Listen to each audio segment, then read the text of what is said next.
4.5 hours later, I'm alive.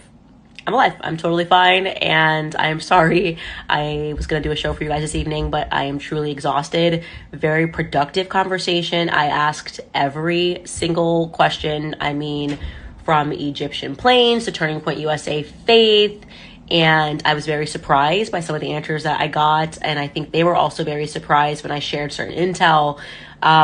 This probably should have happened a very long time ago, but I wanted to let you guys know that I am alive, and I will have the full rundown for you guys tomorrow of what transpired. And yeah, I think it was definitely a very big step in the right direction. So I'll see you guys tomorrow.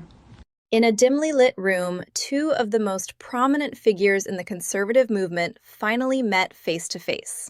After months of bitter accusations following the tragic loss of Charlie Kirk, Candace Owens and his widow Erika sat down for a 4.5-hour confrontation.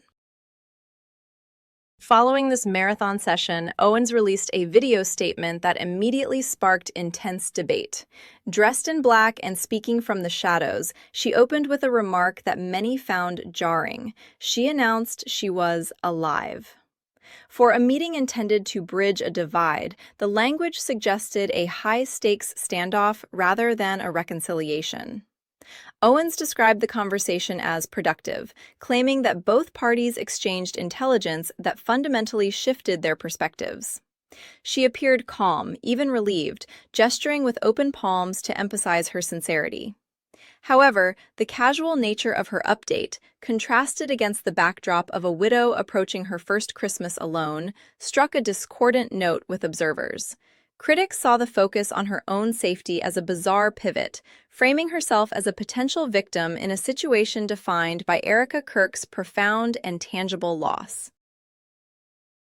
To understand the gravity of this meeting, we must examine the volatile months leading up to it. Since the targeted attack that claimed the life of Charlie Kirk earlier this year, the narrative has been consumed by speculation. Owens utilized her massive platform to amplify unsettling theories regarding the tragedy.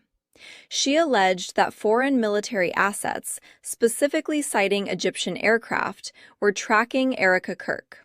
She raised questions about international intelligence involvement and cast doubt on the operations of Turning Point USA. For the widow, these were not merely abstract political theories. They were viewed as direct, harassing intrusions into a time of mourning. The friction reached a boiling point where a private summit became the only viable path to de-escalation. The goal was ostensibly to separate fact from fiction, but the public airing of these claims has already left deep scars on the movement. The reaction from the conservative base has been swift and unforgiving. While Owens framed the meeting as a victory for transparency, many observers labeled it a performative spectacle. Prominent voices in the movement expressed disgust, accusing pundits of mining a family's tragedy for engagement and revenue. The sentiment online is overwhelmingly protective of Erika Kirk. Commentators noted the cruelty of forcing a pregnant widow to negotiate with her husband's detractors just weeks before the holidays. The phrase theater appeared repeatedly in the discourse, with skeptics arguing that this entire saga has been manufactured to keep audiences glued to their screens. The accusation is severe, that the solemnity of death has been traded for the dopamine of internet drama, leaving a grieving family to pay the emotional price. This incident exposes a widening fracture within the new right. On one side, there is a demand for absolute loyalty and unity in the face of external threats. On the other, a faction committed to questioning every narrative, regardless of the collateral damage.